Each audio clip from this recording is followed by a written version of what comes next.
not inflate. Put your mask on first before helping others. We'll let you know when it's no longer needed.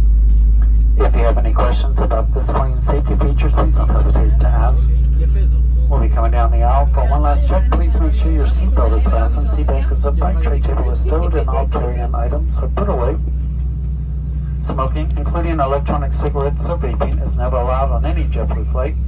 Tampering with, disabling, or destroying smoke detectors in restrooms is a federal offense, could result in a fine. This aircraft has 3 restrooms, 1 in the front, 2 in the back. Infant changing tables can be found in the front restroom and in one of the restrooms in the back. Please don't flush hand wipes down the toilet or leave them in the seat back pockets. All our planes have free high-speed Wi-Fi. To connect, select the flyfi.com network, then head to flyfi.com. Or see the card in your seat back pocket for instructions. Please keep in mind that making calls of any type while on flight is not allowed. This includes voice or video calls with mobile apps, Wi-Fi calling, or the use of video conferencing services. And to make this flight more enjoyable for everyone, please use headphones for your personal devices and make sure they are silenced. We'll be adjusting the main cabin lights for departure. If you need it, there is a reading light above your seat. We'll be in the air soon. Thanks again for choosing JetBlue.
Flight attendants, please be seated for takeoff.